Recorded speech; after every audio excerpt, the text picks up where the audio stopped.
Hi friends, welcome back to the library. It's been a little bit, yeah. I was honestly starting to burn myself out, forcing myself to read, not spending nearly as much quality time with my family as I was wanting to. So took a step back, let the holidays do their thing. We were super busy, went into like a 2 to 3 week reading slump, and January has been good. I've done a lot of reading in the month of January. I've also got Libby, so I've been listening to audiobooks so I can get my book fix on my way to and from work every day. I got a Kindle. I was gifted one for Christmas by a doctor that I work with. She is amazing. I've been reading a lot on there as well, and I have been slowly working my way through my books so I can keep those that I love and ship out those that I didn't so I can get new ones in. Let's jump right in, I guess. I am planning on doing uploads 1 to 2 times a month. I also have some ideas for a new video series that I'm super excited for if I can convince my husband to do it with me. But other than that, videos are basically going to stay the same. I like my long form and longer videos, so I think that's the plan. I read 15 books in the month of January. It's been a pretty middle of the road reading month, which is okay. I find out what I like and what I don't. So let's jump right in with what is checked out of the library. On my Kindle, I am currently reading I Call Upon Thee by Anya Alborn. This was recommended by for people that like cult, I think, is what I read. Horror books. I really like Anya Alborn. I've read a couple of her books. The only one I did not care for was The Devil Crept In. It was not my favorite by her, but I'm really excited to keep reading her because I've loved several of her other books. I am listening to on audio The Family Game by Catherine Stedman. This sounds like a really fun ride of meeting a crazy family. And then I'm physically reading The Last Housewife by Ashley Winstead. I just started this last night, and so far it's been pretty good. It grabbed your attention straight from the get-go. I'm only like 20 pages in, and I'm already invested, so I'm excited. Hopefully February will be a little bit better of a reading month. Okay, starting off at the beginning of the year, I finished this book January 1st. This is the only book that I know what day I finished it, but this got rave reviews on TikTok, which is why I picked it up. It is The Last Word by Taylor Adams. This was not my favorite book. This one was a 2-star for me. It's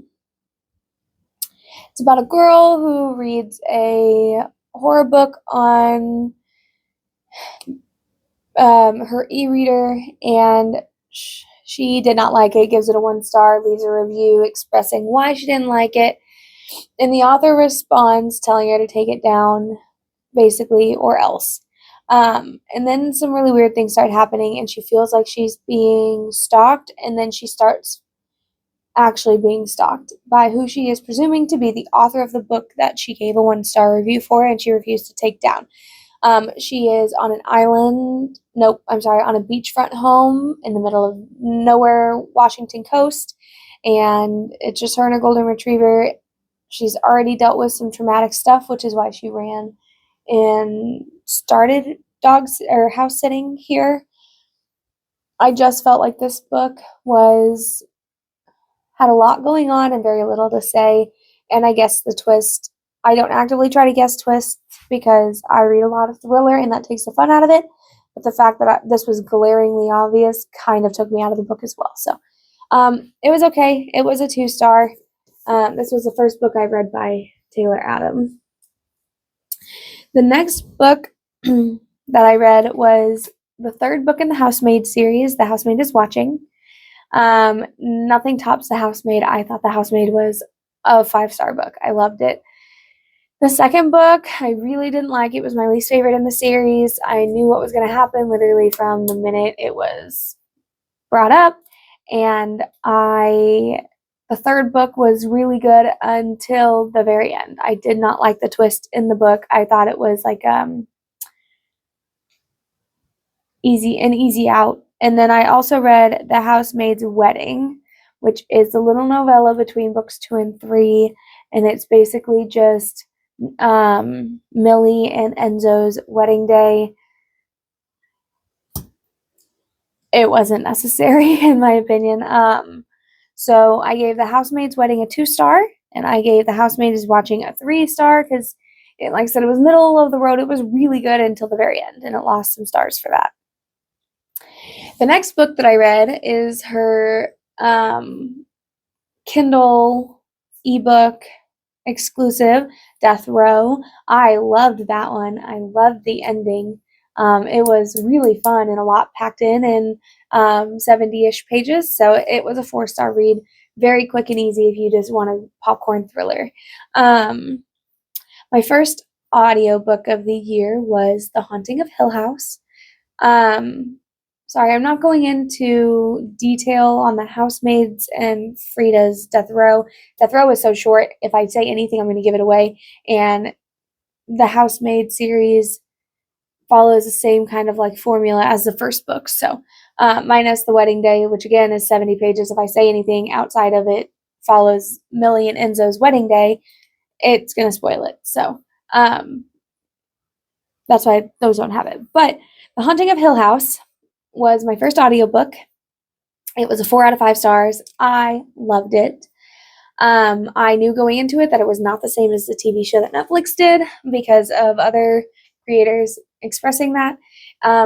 In this book by Shirley Jackson, you follow our main character named Eleanor, who is asked to go to Hill House to stay the night and help in basically an investigation.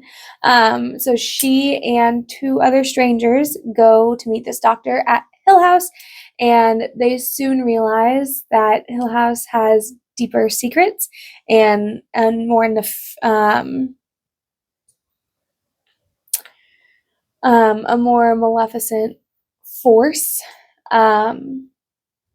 You are following Eleanor's descent into madness and basically being claimed by Hill House. Shirley Jackson's writing is amazing. Her prose is so good. The way she makes you feel what the characters are feeling, you feel claustrophobic in this house, you feel watched, it is so good. It is so, so good, and I recommend it. It's only like 180 pages, and I think everyone who loves horror or wants to get into the horror genre should read this book. So, so good. The next 2 books that I read were on Kindle. So last October, we read for book club Ghost by Kat Blackthorne, and it was pretty good. It was the first in a 4-book series called The Halloween Boys. This year, I read Dragon, which is book 2, and Wolf, which is book 3. Both of them were okay, middle of the road, 3 stars. I was a little upset because there really wasn't much plot. These 2 books were just smut. The first book at least had some plot to it, and you didn't know what was going to happen. So I could not continue the series. My friend read the 4th book. I asked her to tell me what happened, and I DNF'd double because I could not finish it. I was just done with the series. Okay, the next physical book that I read was The Prince of Tides by Pat Conroy. This is a 5-star book, the only one of January so far. It's so good. His prose is very flowery, very flowery. It was very hard for me to get into. I did start this on audio to kind of like kick it into gear, but afterwards, when I was physically reading it, I loved this book. It is so sad, but has really funny moments, and you are following this guy whose sister tried to herself, and her psychiatrist, basically wants to find out why this keeps happening, because this was her 3rd attempt, and she is asking Tom, our main character, to take her through their lives because his sister is obviously suffering and he is showing some traits of like disassociation and disconnection from people. So, this book, you are basically following Tom's point of view of the childhood that him, his sister, and his brother had, and traumatizing family trauma is like the key theme of this book. It is so good though if you can get over the prose and the flowery writing. So good. I love this book. Okay, the next audiobook that I listened to was The Choice by Nicholas Sparks. I'm not a romance reader. I am really not a romance reader, especially like a Hallmarky romance. No, thank you. I gave this one a 3 out of 5 stars. One, I'm not a romance reader, so it didn't like give me the warm and fuzzies like it does some people, which is totally fine. That's fine. Also, did not like the end of this book. Did not like it. Did not care for it. When it happened, I'm like, I really want to DNF it. I was almost done with the book. I finished it. It was fine. The biggest plus to this book is he was a veterinarian, and his technician receptionist was named Madeline. Shout out to the Madelines out there. So that was the highlight of the book. Also, could not stand the main female character. Could not. I could not. So 3 out of 5. I feel was very gracious for this book.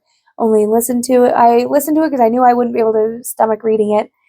But also my aunt loaned me this or gave me this book to read, and so I wanted to read it because she gave it to me.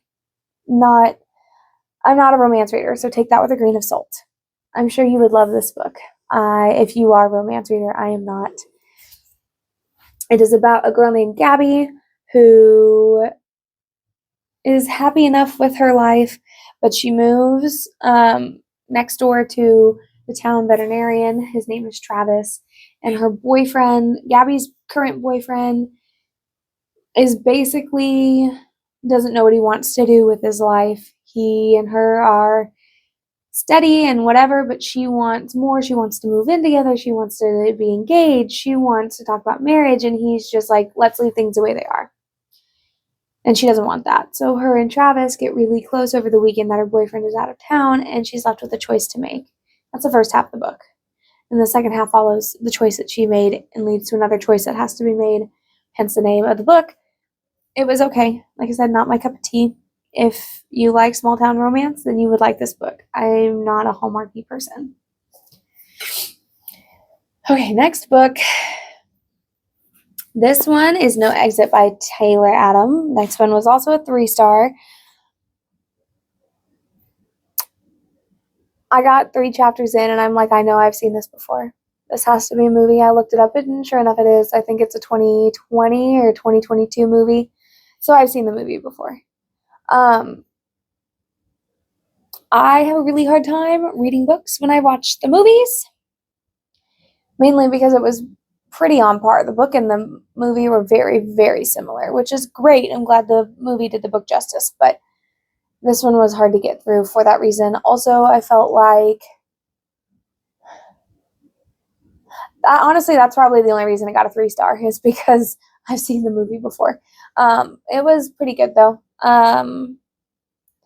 This is about a girl who is trying to drive back home across a couple of states to see her dying mother, who they just found out had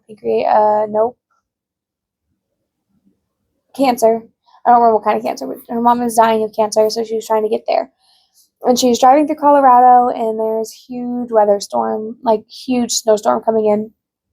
So she pulls over to this truck stop because she can't see out of her windshield, and they end up getting snowed in. When she goes out to try to find a phone service, she sees this girl trapped in a dog kennel in the back of this van.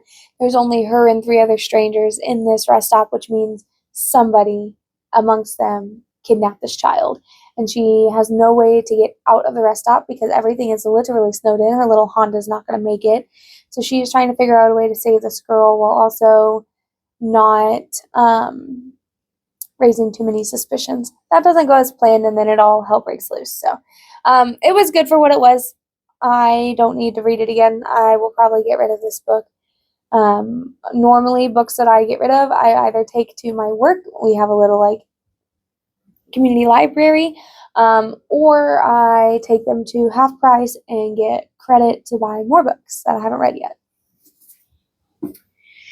Okay, the next book that I read was The Island by Adrienne McKinty. This is a book about a family who is in Australia for the husband who is a doctor's conference that he was invited to. And the kids are really bummed because they haven't gotten to see any wildlife, koalas, kangaroos, things like that. So they're standing at this like pier-esque area and eating food, and the kids are throwing a fit, and the strangers over here and say, hey, for this much money, I will take your family over to this private island that my family owns, and they have all kinds of wildlife, kangaroos, koalas, all of this stuff. And so, of course, the family goes, so the kids stay happy. And they get over there, and they are involved in a tragic event, which leads to them being hunted by this family. They are in Australia heat of 110 degrees in the middle of summer, I'm sorry if you can hear my kid, he cracks me up. Anyway, they're in this blazing heat, no food, no water, being hunted down by this family that has lived on this island for generations. And they start unraveling some truths about the island and while trying to survive. I thought this was going to be, I don't know why, but my first thought was wrong turn when I heard of the premise of this book. And I really thought it was going to be cannibals. I was a little let down. Also, this isn't a thriller so much as it's a suspense, which is fine. I just went into it with wrong expectations. But this book was fun. It was a fun read. I read it pretty quickly, and it was a 3 out of 5. So if you need something quick and easy, this one was it. The next one was a DNF. The Island by Natasha Preston. I knew it was YA when I picked it up. Actually, take that back. I did not know it was YA when I picked it up. TikTok did not tell me. And I didn't really do much investigating into it. I got 80 pages in, and I had to DNF it because the writing is so juvenile, which is valid for a YA. I'm not saying it's not valid. It is. My fault for not reading it. But I DNF'd this book. I knew I wasn't going to finish it when I hit about 80 pages, so I jumped to the last chapter, found out what happened, and I'm glad I didn't read the rest of the book because it wasn't necessary. But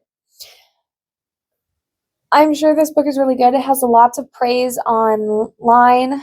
On Goodreads, the last sentence is wild, but it just wasn't for me. I don't think Natasha Preston is going to be for me just because of the fact that this is a YA book and she is a YA author, which is just fine.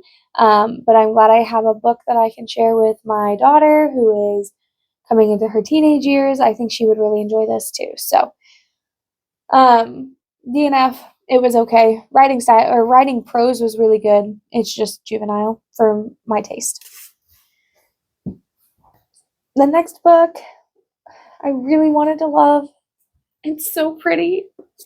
And it's Sundial by Catriona Ward. I can't even tell you what this book is about, to be perfectly honest, because if I do, it's going to give away so much. It is basically about some really messed up things is happening with this child of the family, and they go back to the farm where the mom grew up. They called it Sundial, and the mom is recounting her past story about why her daughter is starting to act the way she is and choose some of the things that she's doing. Okay. Made no sense up until about a quarter of the way through the book. Or a third of the way through the book. You go back and forth from different POVs. Each chapter is from a different point of view. You have Rob the mom, Callie the daughter, and those are your two main characters that you're following.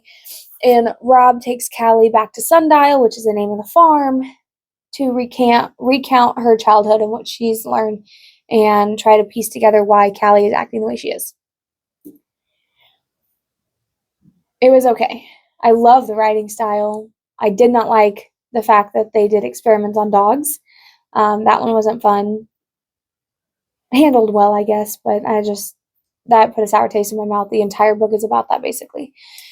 And then the very ending pissed me off. The last page and a half literally vetoed everything the mom and Callie went through. Out the window. Gone. Wasn't a fan. I do have The Last House on Needless Street by this same author.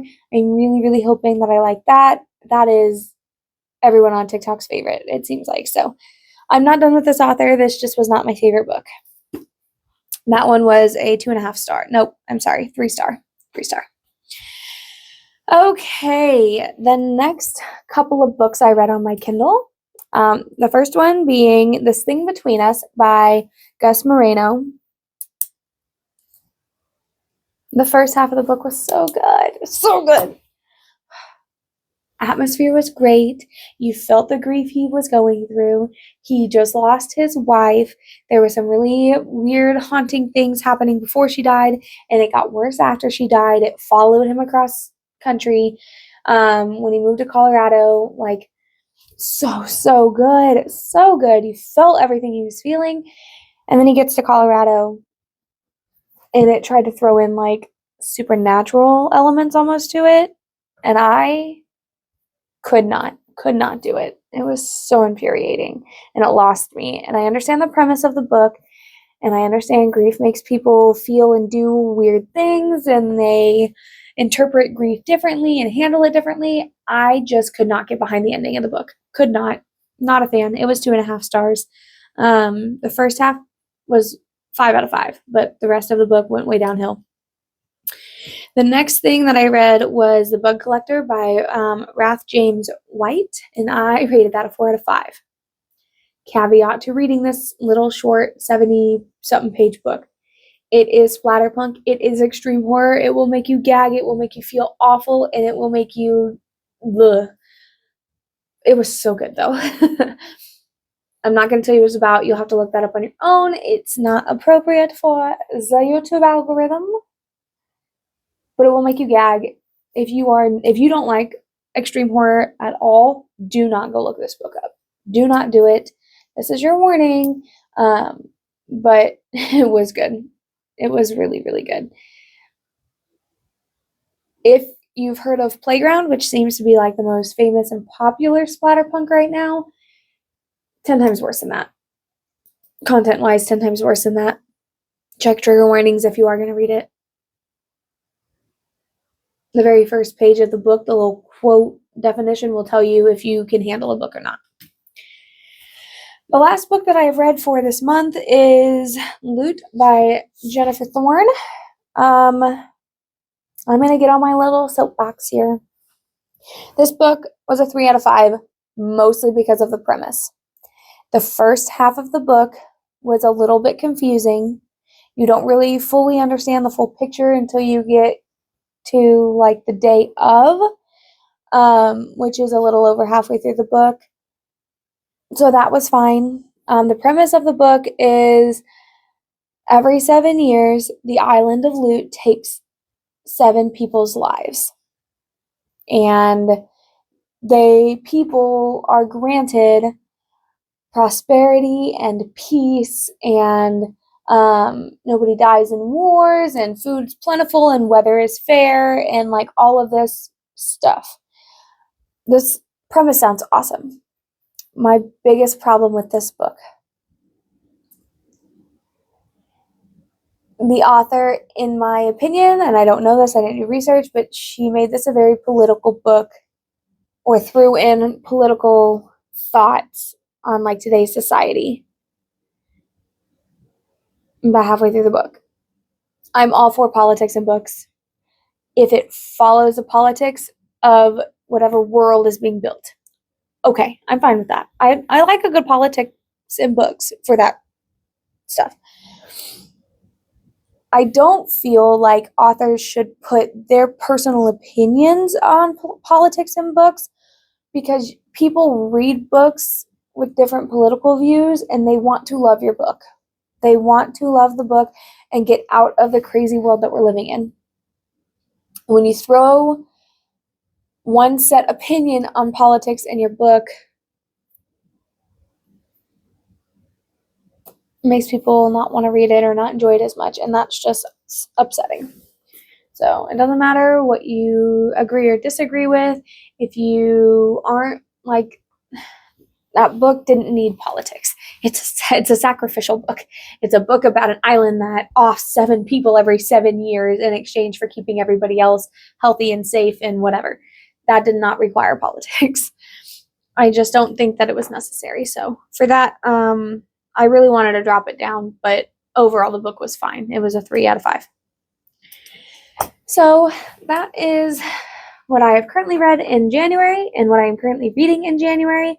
I'm going to keep going. I do want to soon do a bookshelf tour, kind of show you what all I have. My biggest goal for 2026 reading wise is I want to finish series that I have started.